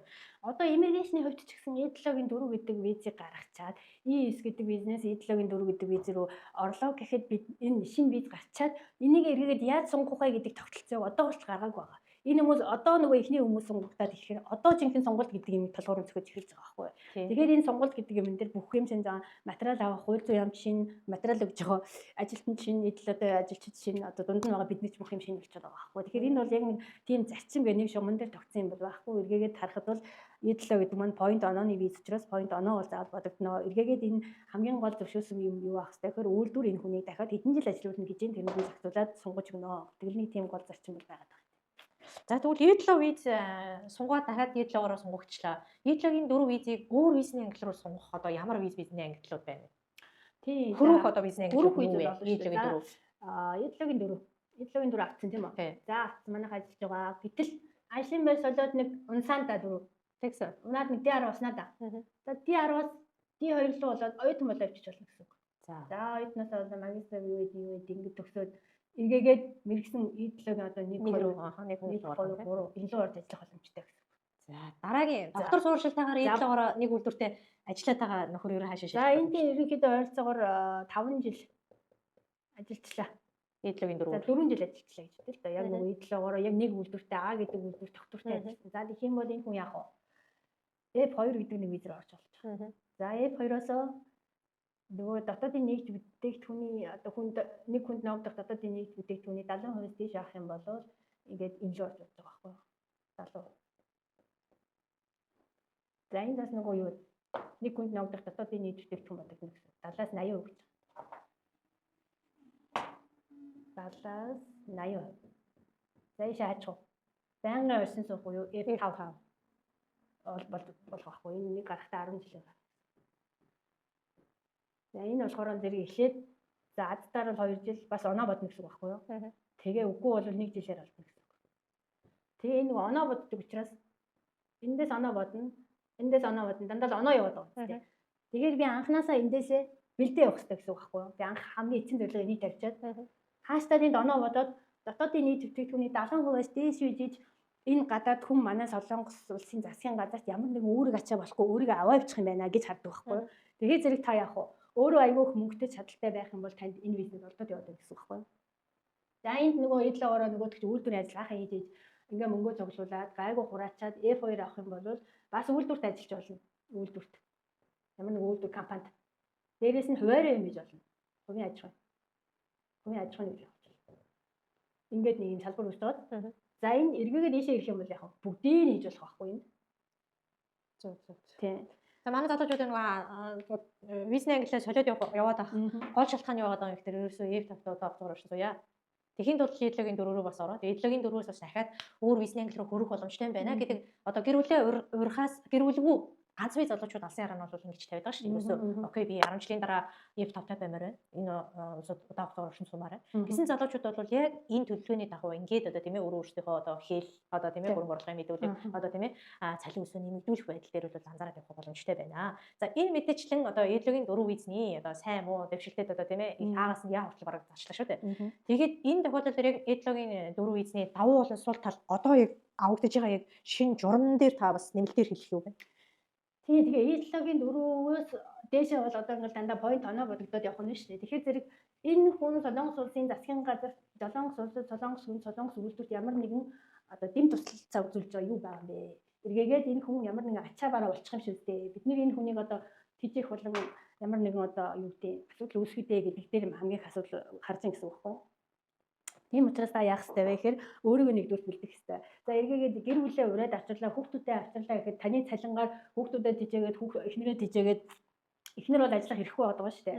За тэгэнгүүт нөхөр тавар шааж ихээр нөгөө олсон цалингаа бараг л идээд нөгөө ячиж байгаа учраас F2, F5 руу ороход нөгөө дотоодын нийт нөгөө нэг хүнд ногдох дотоодын нийт бүтээгдэхүүний одоо нөгөө 70-аас 80% гүйцэж чадах юм уу? Энийг бас сайн бодох хэрэгтэй байхгүй юу? Тийм үү? За юу би хэмжлэн 2,500. За илүү цаг хийлээ ялаа гэдэг нь 2,800 авах юм уу? За энүүгээрээ нөгөө ихнэр хүүхд бүгдийг аваад ирсэн чи энүүгээрээ нөгөө гэртээ зарцуулна Монгол руу ээж авдаа өгөн ингээ хэд надад үлдээд би хизээ энийг үүсэх юм. Энийг машин тооцоолох хэрэгтэй байхгүй юу? Хойш бай гэж байгаа бол ганцаараа залуучч гэсэн ялгаагүй шүү. Тэгээ ерөөсөө манайхан угаасаад ингэж энэ Солонгос улсад F5 хүртэл амьдрья гэж байгаа бол анхны ES-ээс эхлээ бэлдээ явах хэрэгтэй байхгүй юу? Хилээ сурна, нэгд хэл, хоёрд мөнгө орно. Мөнгө ингээд Монгол руу явуулаад байдаг байхгүй юу? Монгол. Тэгээ энэ Монголд очиж мөнгө чи яах вэ? Инфляцид дэдэг нэгт. Хоёрт одоо тийм ээ арга барилгын явуулаад түрүүтэй ах хэрэглийн зарцуулагдвал. Банкны дансан чи үлдэхүүгүй юу юм болно шүү дээ. Тэнгүүд энэ авсан цалингийнхаа одоо хэдийн үеийг Солонгос данс үүсгээд Солонгос хадгалах юм бол энэ их яах вэ? Өөрөө л өрөхгүй хин ч өрөхгүй шүү. Өөрөө л ажилдаа яв завгүй өрөхгүй. Энэ үл ингээл хүн өдөртөл өсөө байж байгаа байхгүй. Энэ хизээ хэрэг болох вэ? Энд хэрэг болох байхгүй. Тэгэхээр зэрэг анханасаа ингээд энэ мөнгө зүргөө бас зөвлөө. Би нөгөө зөвлөгөө авч байгаа залуучуудад хэлэхээр айгүй хөө наачстай гоё мэдээлэл байна. Өстой тгийг ингээд үүсгдэг залуучууд байдیں۔ Тэгээд маркеттэй нөгөө байр, сав одоо юу гэдэг машин тэрэг авна гэдэг нэг тийм аж ахуйн юмн дээр айгүй мөнгөө зарцуулаад эдлэгийн дөрөв визэн дээр тэгвэл ийм олон одоо зохицуултууд байна. Тэгээд одоо түгээмэл байдлаар яг нөгөө бодит байдлаар манай залуучуудын гаргаж байгаа алдаа ерөн сүүлийн үед яг ямархуу одоо тийм эдлэгийн дөрөв дээр боломжтой байгаа асуудлууд нь юу орж ирж байна? Тэгээ хамгийн боломжтой нь одоо нөгөө төрүүлсэн ажлын байр суурь. Тэрэн дээр аягүй алдчихж байгаа. Дээрэс нь гэр бүлээ зөвхөн гэр бүлээ урьхын тулд энэ виз рүү ороод тэгээ эргээгээд өөрөө ч нөгөө визээ сонгож чадахгүй ингээд виз рүү болох. ийм алдаанууд аяох гарч байгаа учраас анханасаа төлөвлөөд би хэдийн хэмжээнд визийнхаа виза апдейт хийсний дараа гэр бүлтэйгээ хамт маш удаан хугацаанд Солонгост амьдрах вэ гэдгээ маш сайн түрүүний заасны дагуу төлөвлөөд ингэснийхэн дараа бас 7-гийн 4 рүү орох юм бол танд бас хэрэгтэй ах болов гэж бодож байна. За маш их баярлалаа. Тэгээд дээдлогийн 4 визийг бол өстой нэрээ магчлаад мөчлөөд гэдэг шиг өстой бүгдийг тодруулаад тийм ээ та бүхэндээ тайлбарлаж хэлж өглөө. Баярлалаа. За одоо манай E9-ийн дээр одоо гадуур маш олон одоо нөгөө цаг үеийн байдлаасаа шалтгаалаад шинэ одоо визний ангиллуудын талаар гараад ирсэн. Ямар мэдээлэл гараад ирж байгаа хүү хаа гэд.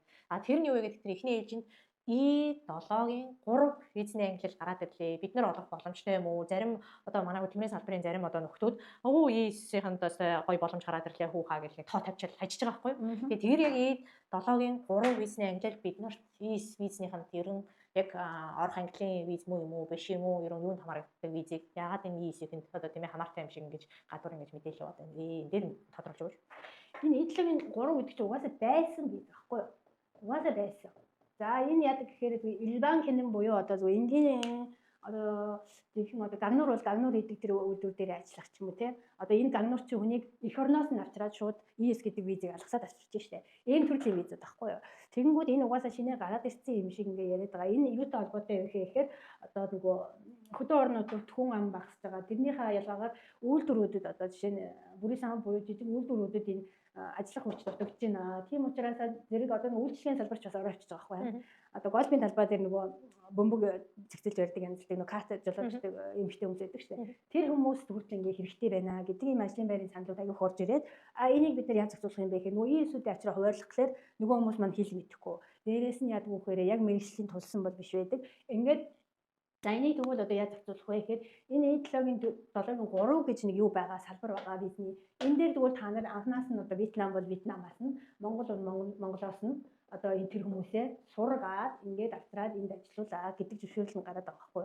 Тэгэхээр энэ бол нэг шинээр гарч ирээд байгаа юм биш. 2022 оноос хойш яригдаа явж байгаа. Угаасаа орж ирээд ажиллаад явж байгаа. Энэ нэгээр орж ирсэн Вьетнам одоо жишээ нь ажилтан гэхэд өнгөрсөн 7 хоногт манайх нөгөө юуны зөвлөгөөний одоо онцгой зөвлөгөө гэдгээр энэ жишээ төвчж гаргасан байгаа. Тэгээ энэ нөхөр орж ирээд E7-гийн 3-аар орж ирээд ажиллаж байгаа. Нөгөө үйлдвэр нь манайх одоо юу яах вэ? Ажиллахаа болцсон дампуурт одоо чи өөрөө уучраад бид нар мэдэхгүй. Тэгээ энэ хүнийг 2 жилийн гэрээтэй авчирчаад 1 жил болоод ингээ хайцсан. Тэнгүүд энэ хүн би хаачгаа мэдэхгүй манай дээр гүйж ирж байгаа. Тэнгүүд та ингээ D10 гэдээ авах хэрэгтэй гэж 6 сарын 10-ыг аваад өгсөн чинь эргээгээд буцаад дахиад гүйж ирсэн. Яасан гэсэн миний D10-ыг сонгохгүй байна. Тэгэхээр би одоо энийг яах хэрэгтэй вэ гэж. Яах хэрэгтэй энэ хүн гэр орлоо буцаас өөр авах юм шиг. Тийм асуудал энэ дээр аюул тулгаад байгаа байхгүй. Нөгөө шинээр ингээ үүсгээд энэ иммиграшн дээр болохоор ажлах хүч нь хэрэгтэй байгаа юм байна. Энэ хүн зориулсан тэгвэл за ингээ бодоод үзэхээр нэг жоохон сургацсан, жоохон энэ чиглэл рүүгээ хүн ирж байгаа юм байна. Тэгвэл энэ дээр авчраа гэдэг ингээ зөвшөөрсөн. Энийг яаж сунгах юм? Визэн дуусвал энэ хүмүүсийг яах юм? Ямар ч бодлого явагдаагүй байхгүй бодог энэ дэвш. Тэгэхээр л зөвхөн хар бараа иймнүүд яригадаад явангуут л одоо нөгөө маш их өрсөлдөөнтэй зах зээл байгаа учраас нөгөө хүмүүс төрүүлж би хүний олъё гэдэг дээр маш их ингээд цуурхал тараад байгаа учраас энийг бол дагаж нэг цуураад ах шаардлага байхгүй. Ийгээс ийш орно гэсэн юм бол байхгүй. Энэ бол эх орноос нь сургууль ингэж авчирна гэсэн тийм биз байгаа. Аль эсвэл нөгөө D2 визтэй оюутнуудыг E7-гийн 3 руу оруулах юм. Аль эсвэл Монголоос тусгаагаар одоо E7-гийн 3 гэсэн визний ангиллын одоо ажилчдыг үйлчилгээний тусгай ажилчдыг бэлтгэх ийм л хоёр одоо ойлголтоор энэ E7-гийн 3 гэдэг виз ерөн ажиллах нөхцөл орох одоо визний ангиллын тийм байх гэдэг шүү дээ. Тэгэхгүй манайхан чинь E9-ийн хамааралтай гэдэг манай руу тэгэхээр манай дийн чинь огтхон E9-ийн 3, E9-ийн 5-ын 1-ийн орох боломжгүй юм байна шүү гэдгийг манайхан бас. Тэгээ энэ дээр бол яг нөгөө ажил хайж байгаа D10-тай оюутнаас D10, E7-гийн 4-өөс D10 авсан нөхдүүд яг хөө энэ нөгөө нэг би гагнуурсны мэрэгчлээ гэх юм бол гагнуурын гагнуур идэг үйлдвэрт авч идэх юм бол E7-гийн 3 руу оруулж өгөх тийм боломжтой болгох байхгүй. Тэгээ нөгөө шууд одоо шинээр бас нөгөө нэг асан одоо саяхан гарсан одоо нөгөө E7-гийн 4-ийн R задаргаад дотор олон ангилтэй тий 4-ийн R гэдэг шинээр нэг визний ангил гарчжээ. За энэ визний ангил дээр яасан бэ гингүүд за дахиад нөгөө манай E9-ийн чийш орох боломжтой хүү хаа. Ерөн энэ E7-гийн 4-ийн R гэж шинээр ингээд визний ангил гараад ирсэн. Дээр нь бас нөгөө H2-ийн R гэдэг дахиад байгаа шүү дээ. Тэгээд энэ мэдчлэн F2-ийн R гэд энэ мэдээлэл гээд маш олон гээд визний ангиллууд ингээ гараад ирэнгүүт хүү хаа солих боломжтой юм шүү гэж нэг үрчиж нисгээд эдг нь яг ингээд энэ визнүүд нь тухайн өөрсдөө ч хэдэн хэр хугацаанд оршин тогтоохыг мэддэхгүй ямар визний ангил руу шилжих мэддэхгүй ийм одоо тийм ээ нөгөө коэффициентуудыг л гаргаж ирээд байна л да визний. Тэгэхээр яг E7-гийн R гэж ямар виз шинээр гараад ирээ бас. Энэ бол нэг шинэ антенч биш юм байна. Ягаад тэгэхээр E7-гийн 4 байгаа тийм үү? E7-гийн 4 байгаа. За Солонгос улсын засгийн газраас түрүүн би хэлсэнчлэн хүн ам багсаад одоо хөдөө орон нутагт ажиллах нөхдүүд ховордоод байгаа. За гадаад иргэдийн өдөөд рүү гэвэл сүүл рүү ингэ төвлөрөөд байгаа учраас ES-ийн ч гэсэн ажлын байр солиход бүрчлэл үүсээд байгаа тийм үү. За тэгэнгүүт ингэж энэ нөгөө нэг хүн амын одоо хотчлт ингэж төвлөрөлтийг багасгахын тулд одоо жоохон хүн ам багтай хөдөө орон нутгийн үйлдвэрүүдийг хөнжүүлээ, ажилтнтай болгоё гэдэг үднээс ийм R гэсэн төрлийн юу бизнесийг гаргаад байгаа. За тэгэнгүүт энэ нөхөр чи угаасаа ES ч юм уу ямар нэгэн бизнес шууд авчдаг виз биш тийм үү? Энэ бол байнгын орчин суух виз учраас энэ айгүй дээд зэрэглэлийн виз яваад байгаа байхгүй юу? Тэгээ дээд зэрэглэлийн визэн дээр эд нэг ийм хийчээр ингэ яваад байгаа байхгүй юу? Ард нэг хэсэг тавьчаад тэгэнгүүт угаасаа анханасаа одоо хууль зүйн яам буюу иммиграшнээс яаж төлөвлөж исэн бэ гэхээр за ажилчдыг ES-ээр навъя. За тэгээд энэ хүн үнэхээр чадах юм бол эдлөгийн дөрөв нөгөө. За энэгээр ажиллаж байгаа нөхдүүд хөдөө орон нутагт буюу хүн ам багтай бүсэд ажиллах юм бол эдлөгийн дөрвийн R гэдгээр нөгөөд энэ визээр ажилласан хүмүүст нь шууд энэ нөгөө ингээ ярьж исэн. Гэтэл заяа. Гэтэл яасан гэхээр үгүй нөгөө хөдөө орон нутгаас үгүй эний чи хүлээх гэсэн ямар ч арга алгаа хэвчээ. Яа энэ хүмүүс хэрэгтэй байна. Манайх одоо энэ үйлдвэр зогслоо, хөнгө болчлоо, ажиллах хүч болчлоо. Эний чи хүлээхгүй. Энд чи аюу удаж байна. Ингээс ингээ удаж байна. Тийм учраас ямар нэг арга зарга гаргаж өгөнгүүт нь бодож ирсэн нөгөөдөл чи окей. Тэгвэл энийг өчч түр өгч гэх нэг юм гаргаад ирсэн байхгүй. Тэгэнгүүт одоо эргээгээд нөгөө цагаачлалынхаа визнүүдийг эргээгээд нөгөө бодсон чинь юу ирээд байгаа юм бэ? Тэг гинтхэн одоо энэ доод зэрэглэлийн виз гинт хүсрээд энэ дээд зэрэглэлийн визээр явуулчихлаа шүү дээ. Тэгэхээр зэрэг энэ үгүй болохгүй. Энэ бол дөрмөө зөрчсөн байна бид нар. Тэгээ зэрэг эргээгээд энэ зарчмаар явнаа. Гэхдээ одоо манай хууль зүйн яамнаас та бүхний тэр ажилчдын чинь бүх юмыг чинь ингэ зохицуулж өгч энэ виз гаргаж ингэж чадахгүй. Тийм учраас орон нутаг өөрөө тэр хэрэгтэй ажилтны квота олоо. Тэгээд тэрэнд чинь зориулсан эдгээр визнүүдийг бол ангиллуудыг гаргаад тухайн орон нутагт тохирсон ийм визний ангиллуудыг гаргаж өгөө гэдэг ийм зарчим дээр шинээр явж байгаа. Тэгэнгүүт одоо яасан гэхээр хамгийн анхныхан цалин намдуу Кимдэшээс манайд одоо ажилтны хэрэгтэй байна. Тэгэхээр бид нар манай энэ бүсэд ажиллах ажилчдаа ийм виз болгоё гэдэг ингээд санал төсөв оруулсан. Тэгэнгүүт нөгөөдгийн дөнгөж шалгаад ярилцах явцад хүмүүс нөгөөдгийн хальт харцсангуудаа окей тэн дээр баахан хүмүүс аваач чигүүд мөнгө болоод ингэчигээд одоо нөгөө брокерууд ажиллаж штэ. Тэгээ шууган яриад байгаа нь энэ виз яваад байгаа байхгүй юу. Тэгэхээр зэрэг энэ бол яригдчих байсан виз гэхдээ энэ шиг зэрэглэлийн биш. Ингийн энэ замаараа явах л виз ахгүй юу. Тэгээ одоо энэ нь яаж юм гэхээр энэ ч үс нь хоошид гэг гинтхэн ES-ийн аач үсэд ирэхтийн боломжтой нөхцөл явж байна л гэсэн үг байхгүй юу. Ягаад тэгэхээр одоо нөгөө Кэнсан намдуу аймаг манай дээр газар тариалан болон үйлдвэрт ажиллах одоо гадаад ажилчид хэрэгтэй биднэрт ийм виз олгоогүй л олох нь л шүү дээ.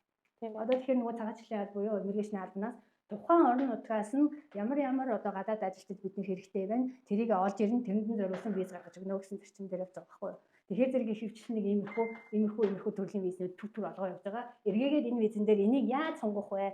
Яах вэ гэдэг тийм ямар ч бодлого одоохондоо гараагүй. Түр амын хаах энэ визний ангиллууд гаргаж өгөө явж байна гэсэн үг шүү дээ. Тэгээ энэ бол энэнтэй бол ерөнхийдөө жоохон зам чанарын хувьд төстэй гэсэн үг. Эхний хүүхдээ дагуулад авчраад сургууль өгч болно, ажиллаж болно. Эхнэр нь одоо танзун нөмөө буюу одоо хөнгөн чанарын одоо үйлчлэгээний цааны хоолны газар ч юм уу, өгөөл яд нэг тийм буудлын зөвлөгч ч юм уу иймэрхүү ажлуудыг бол хийх нь окей. Хүүхэд нь бол сурж болох нь байна. Гэхдээ энэ юунда 5 жилээс дээш хугацаанд ажилласан багтаа. Энэ аймагта. Энэ бас ялгаагүй адилхан тийм занцнараар явж байгаа байхгүй юу. Тэгэхээр зэрэг та бас бодох нь шүү дээ. Окей энэ л хөрвүүлж болж энэ окей орчигээ орчдөг. Эргээгээд нөгөө газар нь ажлын байр олдохгүй. Та энэ үйлдвэрт гахаамахны үйлдвэрт орсон бол яг л тэрнтэй адилхан үйлдвэртэй солих хэрэгтэй гэсэн үг. Тийм зааврууд бас яваад байгаа. Тэгэхээр зэрэг нөгөөдхөө сайн бодох хэрэгтэй байхгүй юу. Хүү хаагийн орчдөг. эргээгээд нөгөө идлагийн дөрвшгийн хүмүүсийн шүү гэдгийг бас анхааруулахгүй болвол идлагийнхан шууд яваад орчих юм виз биш байна. ES-ийнхэн. Тийм байна тийм. За тэгвэл энэ хоёр дээр идлагийн 4-ийн R, ер нь E7, E2-ийн R нутууд дээр ялгаа төр байж байгаа та. Ялгаан заяа. Нөгөө гэр бүл нь урьдчилж байгаа. Ажиллах хэрэг нь аль нь дээр нь үүсдэг вэ? За энд бол ихнэр ажиллах хэрэггүй. Идлагийн 4 дээр ажиллах хэрэг. Ихнэр ажиллах гэр бүл. Ихнэр нөө. За энэ дээр ихнэр ажиллана. Идлагийн 4-ийн R дээр гэр бүл нь зөвшөөрөлт нь энэ хэрвээ одоо энэ хэрвээ зэрэг хэрэгжээд эхлэх юм бол эхлэх байгаа шүү дээ. Эхлэх ингээд дулаантай байгаа байхгүй. Зүгээр л нэг газараас л манайд нэг юм одоо юу гэдэг энэнтэй төстэй л байгаа байхгүй. Ингээ манайх одоо ажиллах хүчгүй болоод байна. Тэгэхээр ажиллах хүчгүй учраас бид нар гадаад иргэдийг ингээ авъя. Тэгээд тэр нь эхнэрийгээ дагуулад ирэх эхнэрийн ажлуудыг хүүхдэд дагуулад ирэх юм хүүхдүүдийн сургуульд суулгая. Ингээ явъя гэдэг саналыг дэвшүүлсэн байгаа болохоос биш. Энийг иммиграшны албанаас окей хэрэгжүүлээд өгөө гэх юм бол зөвхөн Чолоонондоо Кимжэ хотод энэ хэрэгжээ явах магадaltaй өөр газар нөө гэх магадaltaй байхгүй. Тэгэхээр зэрэг энэ л ингээд тавшаад авах шаардлагагүй яа гэсэн. Тэгэхээр зэрэг F2 R гэдэг энэ бий болохоор яг энэтэй төстэй гэсэн үг. Энд эхнэр ажиллана. Эхнэр ажиллана. Ажиллах хэрэгтэй. Хүүхдүүдэд агуулж ирж болно, хүүхдүүд нь сурч болно, боловсруулж болно. Тэгээ харин эндээ 5 жил байх хэрэгтэй. Энэ одоо жижиг суурин тосгонд 5 жил ажилласан байна. Энэ амралтыг авчиж энэ хүнд энэ виз өгөх байхгүй.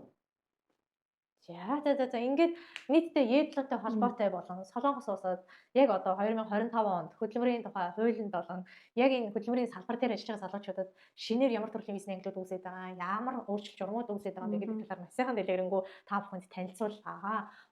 Одоо цаашлаа яах чинь гэхээр энэ мэтчлэн одоо ингэ визтэй холбоотой мэдээллийг аль биесний авах газар нь яг ямар газар юм бэ гэдгийг хэлж өгөөч. За визийг хаана олгодог вэ? Иммиграшн олгодог. За Монголоос бол яг уу Монгол дахь Солонгосын элчин сайдын яамнаас олгодог. Тэгэхээр визтэй холбоотой зөвлөгөөг Монголоос Солонгос руу ирэх гэж байгаа бол элчин сайдын яамнаас нь дамжуулаад аваарай. Солонгост ороод ирсэн бол та Солонгос улсын иммиграшн буюу одоо хайкорой сайт руу өгөө бол 1345 утас руу за 1345 дотроо одоо нөгөө энгийн зөвлөгөө өгдөг ойрдуурхан одоо бүрдүүлэх материалын жагсаалт ч юм уу энийг өгдөг Монгол ажилтан, Вьетнам ажилтан ялангуяа ажилчид байдаг. Энэ бүгд бол хуулийн гаргалгаа гарц гаргалгаа бүгдийг өгөх боломжгүй. Энэ хүмүүс бол зөвхөн суур одоо бүрдүүлэх материалын жагсаалт ч юм уу тийм хүн тийм угаасаа зөвлөгөө өгөх тийм юу хариуцлагатай ажилчид. Тийм учраас 1345 руу залгаад 1345 гэж залгаад ингээд сонсож яхаар Солонгос хэл жоохон гайгүй мэддэг хүмүүс байх юм бол Пенуса гэж байдаг байхгүй юу? Пенусатай ярих юм бол та энэ мэдээллүүдийг авах боломжтой гэсэн. Зүгээр энгийн зөвлөгөө өгдөг одоо гадаад ажилчтай ярих юм бол би ямар материал одоо энийг өгөх вэ, ямар материалыг бүрдүүлэх вэ, би яах вэ гэх тэр чинь бол энэ манай нөгөө яг одоо Вьетнам бол Вьетнам хүн Монгол хэдүүд бол тэр хүмүүсд өгөх эрхтэй. Эргээгээд энэ гаргалгааны юмнуудыг болохоор энэ Пенуин буюу өмгөөлөгчийн салбарын өгдөг.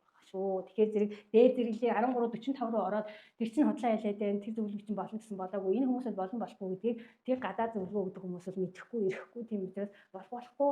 Яа жоохон гаргалгаа авъя гэх юм бол өмгөөлийн салбарын үнд танилцуулаарай гэж хэлмээр байна. Тэгээд хамгийн гол зөвлөгөө бол яг өөрийн биеэр иммиграшн дээр бүх материалаа авч очоод цаг аваад очоод өөртөө зориулсан зөвлөгөө авах хэрэгтэй. За баярлалаа. Энэ хүртэл одоо тийм ээ ЕДЛ-гийн 4 виз болон бүхэл одоо ажиллах эрхтэй визний ангилын талаар бас нэлээд тодорхой ярьлаа. Тэгээд танилцуулж өглөө зааж өглөө тий. За ингээд энэ мэдчлэн манай гэр хэлж байгаа залуучууд болон Солонгос улсад хөдөлмөр хэлж байгаа хөдөлмөрийн салбарт ажиллаж байгаа бүх залуучуудад маань маш олон ингээд яг энэ визтэй холбоотой юм доторх зүгээр нэг визний нэг юм ангилын тоо мэддэгээс цаашаа доторх юм агаламжийн юусоо мэддэггүй мэддэг одоо хүмүүс аягүй цөөхөн байдаг тэр мэдээллийг ч гэсэн ханаас авах вэ гэж ирж хайж байгаа шүү дээ. Энэ мэдчлэн энэ мэдээллийг та цаашаа өгөх боломжтой юу?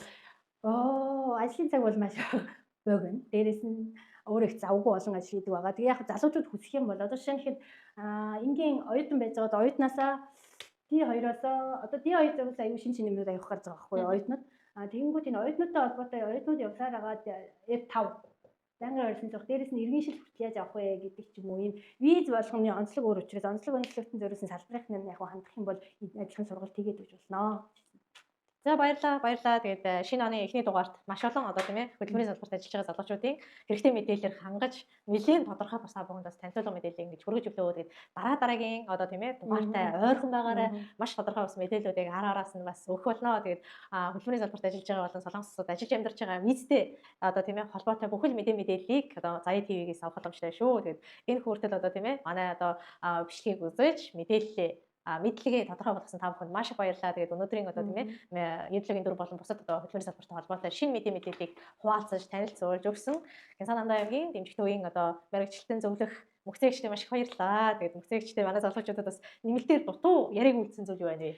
Тийм тэгэхээр ямар нэгэн визний ангил руу яахтаа шилжихдээ эхнээсээ бэлдээ явах юм байна гэдгээ маш сайн ойлгоорой гэж хүсмээр энэ. Дээрээс нь өмнөхөн Солонгос улсад би одоо тасралтгүй орсон суу яа одоо нутаг утасгүйгээр бай ягооштой би визнүүдээ дандаа одоо тийгээд явъя гэж байгаа бол анхнаасаа бэлдэх хэрэгтэй шүү. Энэ хүн болгоны нөгөө онцлог өөр шүү дээ тийм үү? Одоо жишээлхэд энэ хүн зориулсан онцлогтон зориулсан одоо нөгөө консалтингийн тус нь хийж өгөхгүй бол хүн болгон хийсээс ЕДЛ-оор ороод ЕДЛ-гийн F2 ороод явах боломжгүй гэдэг шиг хүн болгоны визний англи өөр хүн болгоны бүх юм нь өөр байдаг учраас хүн тус бүрээр нь одоо консалтинг хийх бол хэрэг шаардлага тийм аа. Тэгэхээр тусдаа бас хандаад консалтинг авах боломжтой гэж. За ингээд өнөөдрийн ингээд шинэ оны анхны дугаартад байсан та бүхэн бүгдд нь маш их баярлалаа. Тэгээд энэ мэдчлэн нэг хэн одоо визний англи буюу ЕДЛ-гийн 4 гэдэг визний английн талаар ярихад энэ маш олон одоо тийм ээ мэдээлэл агуулмж бүрдүүлэх материал юу юу байх вэ? Шат амжилттай агаас нь яа хүртлээ ингээд одоо тийм ээ хилээ зөвлөд өгөх ийм одоо бас нөгөө мэрэгжлийн хүн байгаад айгүйх талархаж байна. Тэгээд энэ мэтчлэн одоо нөгөө E7 нэг солихыг хүсэхгүй байна. E9 дотроо байж байна. E9 дотор ч бас нэлээд олон жижигхэн асуудал байдаг шүү дээ. Ажлын байраа солиход яах вэ? Цалин ус авахд яах вэ? Ямар одоо мэднэрийн бас мэдхгүй байгаа бас хуулиуд одоо тийм ээ асуудлууд дотроо бас маш олон өөр үүрэгтэй шүү дээ. Тэр зүйлүүдийг маань одоо тийм ээ манай залуучуудад одоо нэг бүрчлэн заагаад ингээд сургалт хөтөлбөр болгоод явж өгөх одоо тийм ээ боломж цаг хэрэг байна вэ? Манай залуучууд бол энэ жилийн хувьд маш их хүсэж байгаа. Яг тэгэхээр өөрөөсөө зорилго тавьсан. Хилээ сайжруулъя, мэдлэгээ сайжруулъя гэдэг ийм зорилго тавьсан учраас яхаарахгүй ийм салбарын мэдлэгтэй хүн биднэрт аягүй хэрэгтэй байгаа байхгүй. Монголоос эрэхтэйч бид нар ямар ч интеллигент хаг одоо мэдлэгтэй хүн байхгүй хэрэгтэй шүү дээ. Тийм учраас энд ирсэн байгаа дээрээ энэ салбар дээр зүгээр ажиллаад байдаг. Ажлаас гадна ингээ би яг дандаа асуудал ороод байгаа шүү дээ. Үнэлэмж өдөр тутамд ажил хийж байгаа учраас тэр асуудал дээр би тэгвэл яаж шийдэх вэ гэдэг ийм зохицын сургалт байдаг үе. Тэгээд ийм мэддэг болгох сургалтыг манай залуучуудад хийж өгөх боломжтой юу гэж асууж. Гоо цаг зав зарцуулна гэсэн л үгэлтэй нөгөө яг бүх мэдлэг нь бол толгой дотор байгаа ч гэсэн бас залуучуудаа бас шинжлэх юмнуудыг бас бодиттой үрхийн тал бэлдэх хугацаа хэрэгтэй. Дээрээс нь үнэхээр залуучууд маань энэ мэдлэгийг авъя гэдэг ингээд үнэхээр зорих юм бол хүсэх юм бол одоо өгөхөөс аргагүй да. Тэгээд нөгөө яг харахгүй өөрөөс нь амлалтыг бол авахыг аягүй хүсэж исэн. Тэгээд яагаад энэ нь ийм нөгөө нэг юм хүсээд байна гэдэгтээ эрэлт хэрэгцээ байна уу гэдэгтээ манай залуучуудад яг л тийм байхгүй. Нэг асуудал гарлаа. Одоо ингээд ядлагтай холбоотой шиг нэг юм хальт ингээд мэдээлэл сонсчод яаж нээж ингэж мөнгө өөр тийшээ буруу тийш барих хүчтэй байгаа байхгүй. Яг тэр мөнгөө тухайн яг мэддэг хүндээ өгөөд бүх нэг юм цогц мэдлэгийг хөдөлмөрийн салбарын тийм ээ бүх одоо ажлын байран дээр би яах юм ямар стандартаар тийм ээ би ажлын байрнаасаа одоо ямар мөнгө төгрөгийг одоо тийм ээ үйлдвэрийнхээс гаргуулах боломжтой юм ямарыг нь би төлөх ёстой ингээд нарийн маш дотоод ийм одоо нөгөө бидний мэдхгүй залуучуудын яг ажлын байран дээр мэдгүй байгаа тэр асуудлуудыг бол таны хувьд бол таны толгоонд бол байж байна. Тэгээд энэ толгоонд байгаа мэдлэгийг нь одоо залуучууд маань тийм багч гэсэн таны цагийг үнэлээд мэдээж альва зүйл нөгөө одоо цаг хугацаатай учраас өндөрмөргүй зүйлийг бол олоод авах байсан бол аль одоо энэ мэдээлэл энэ мэтчлийн мэдээллийг олоод авчих боломжтой шүү дээ. Тэгэхээр байхгүй тэр мэдээлэл энэ салбарын хүмүүсийг бэлтгэгддэг мэдээлэгдэг салбарынхын нь одоо тийм ээ мэрэгсэн хүмүүс байхгүй байгаа учраас яхаарахгүй тузын гишүүнтэй гэдэг хүн одоо ингээд ханддаг. Тэгээд манай тузын гишүүн одоо нэг мэдлэгтэй салбараа мэддэг хүн байгаад маш их ингээд талархдаг. Тэгээд заягчийнхаа ажилтны амжилт өсөе. Тэгээд энэ удаагийнхаа дугаарыг энэ хүрээд ингээд жаргаж байна. Тэгээд дараагийнхаа дугааруудыг бүр илүү бас өргөн мэдээлэлтэйгээр хүргэх болно. Мөн залуучууд маш гоё бас тийм амралтыг бас танаас авсандаа бүр баярлалаа тийм. Тэгээд яг нөгөө бидний хувьд нэг юм байгаад байгаа шүү. Нөгөө хүн бол өөр нөгөө сонирхолтой байдаг гэж магадгүй тийм. Миний хувьд нөгөө хууль өргөцсөн мэдлэг яг нөгөө мэрэгчлээ учраас надаа энэ чиглэлийн мэдээлэл аюу ингээд юм сонин улам илүү ухаад тэгээд нөгөө хүмүүс асуугаад байдаг чи одоо нөгөө нүдэн бод ажилт юм уу 13 40 доод ажилт юм уу асуугаад байдаг. Яг тэр нөгөө Монголын суурь хөдөлмөрийн нөгөө хуулийн суурь мэдлэг байдаг учраас яг энэ асуудлыг яагаад гэдэг юм бэ? Солонгос улс яагаад гэдэг Монгол яагаад гэдэг гэдэг яг нөгөө суурь боловсруулалт байдаг учраас энэ талбар дээр илүү ингээд одоо нухацтайгаар ухаад түнкүүд асуугаад авлаад тэгээд тэрийг мэдж байгаа хүн байна гэдэг чинь аюу том төвшин байхгүй мэдгүй бол ингээд зогсоодсон байхгүй нэр энийг яах юм бүгд асуултын нэмэлт энэ яах ингээд одоо энэ зүйлийг ингээд гаргалгаа одоо нөгөө зангидсан одоо утасны одоо тайлаад хөвөх одоо тийм гаргалгаа суурь биднэрт одоо ч тийм ээ тузын гишүүн байгаа учраас таныг цагаа зориулж чадах юм бол манайс залуучууд цагаа зориулж чадахгүй хүү гэдэг одоо бас хариу үлдээгээрээ хүсэх юм бол 2025 онд бид хүн бас шинэ одоо нөгөө хуулийн хөдөлмөрийн талын мэдээллийг цогцоор нь авах. Тэгэхгүй нэг нэгээр ингээл эндээс нь мэдээлэл аваад эндээс нь мэдээлэл аваад мэдлэг болж өгдөхгүй байгаа. Зүгээр л мэдээлэл болоод дуусаад байгаа байхгүй. Тийм учраас энд байгаад солонгос улсууд ажилч хөдөлмөрлөд байж байгаа залуучууд маань ч гэсэн хугацаанд зорилттой хугацаатай тийм. Энэ хугацаанд бас тийм ээ хөдөлмөрийн салбарын мэдээллийг, хуулийг ойлгоод орчныг нь ойлгоод Монголд очиод энэ чиглэлийн мэдээлэл ажилтан бэлтгэдэг хүн болгох гэж үүсэхгүй шүү дээ. Тийм шүү дээ. Буцаад нөгөө шинээр орж ирж байгаа ES залуучуудаа хичээл заадаг хэмжээний хүн бэлдэх тэр бол гаргалгаа нь бол байгаа. Яг өөрснөө л үнэхээр хүсээд идэвхтэй сурч чадах юм бол үнэхээр тэр хэмжээнд сургаж өгчл чаднаа гэж амлаа да. Маш их баярлалаа. Тэгээд анхныхаа дугаар үнэхээр өргөжтэй мэдээлэл баялаг та бүхний яг нэг үсээ сонирхоод байгаа. Одоо тийм хүн болгон чи наашаа зүгээр ED-ийн дөрөөр ороод ирээч гэдэг нөгөө дуудаад байгаа. Тэр өрхөнд нь бас унаарай ороорой маш сайн судалгаатай маш сайн суурьтайгаар би ингэ орох уу болох уу орсны дараа хайчих вэ гэдэг дараагийнхаа алхмаа алсын арга бас бодож ийж энэ хөө сонголтыг бас хийгэрэй гэж саах хүмүүсээ хүсмээр байна. Тэгээд энэ удаагийн дугаарт маш олон одоо тийм ээ ED-ийн дөрөвтэй холбоотой мэдээллүүдийг нарийнчлж тодруулж одоо тийм ээ тайлбарлаж хийж ойлгуулж өгсөн маш их баярлалаа. Тэгээд баярлалаа өндөр амжилт хүсье. Баярлалаа. За баярлалаа дараагийн дугаараар уулзъя.